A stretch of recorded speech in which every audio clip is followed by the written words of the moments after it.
Notre série sur mai 68 rend la parole aux ouvriers, acteurs majeurs des événements. Claude Bernard et Lydie Rib sont allés à la rencontre de Guillaume et Roger, voyage dans leur mémoire et dans l'histoire. En 1968, Guillaume Lébreau avait 26 ans. Il était agent EDF. Roger Bruyet, 31 ans, était salarié chez Michelin. À l'époque, les deux militaient à la CGT. 50 ans plus tard, ils n'ont rien oublié. C'était l'entrée, la grande entrée, elle était là. Oui, voilà, c'est ça. Ouais. Et moi, je me rappelle bien de cette manif qui est partie de Carbes, de la place des Carbes, ça faisait un front.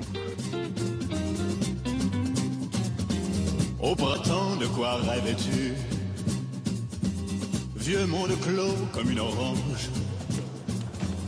Faites que quelque chose change. Les lieux ont changé, mais c'est avec le même engouement que les deux syndicalistes évoquent avec ceux qui leur ont succédé les combats de mai 68. Bonjour. Bonjour. Bonjour.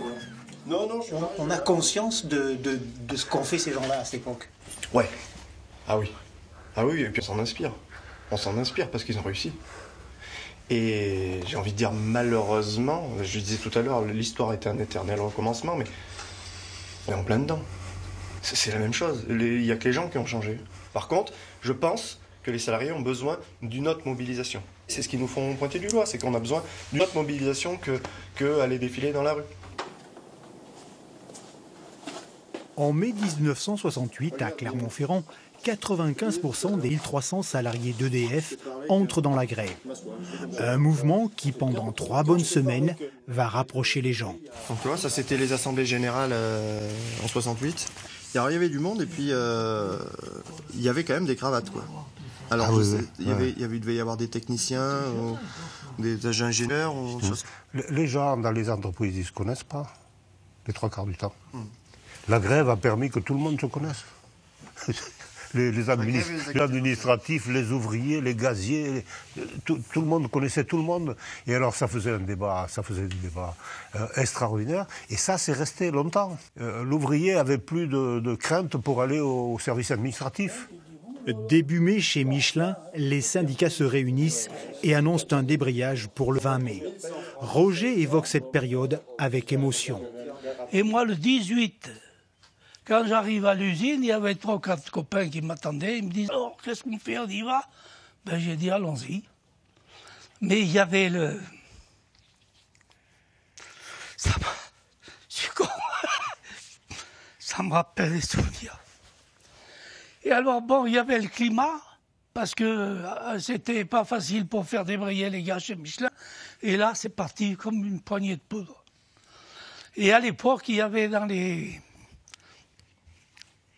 bureaux, il y avait, on entendait la radio dire qu'il y avait des usines qui avaient fermé leurs patrons dans les bureaux et qu'ils leur emmenaient des sandwichs. Alors nous, quand on est passé dans les ateliers et dans les bureaux, au bureau, on leur a dit, ils ne voulaient pas trop partir, on leur dit, bon, on vous prévient que si vous ne partez pas, on ferme. Et on ne vous garantit pas de vous emmener des sandwichs.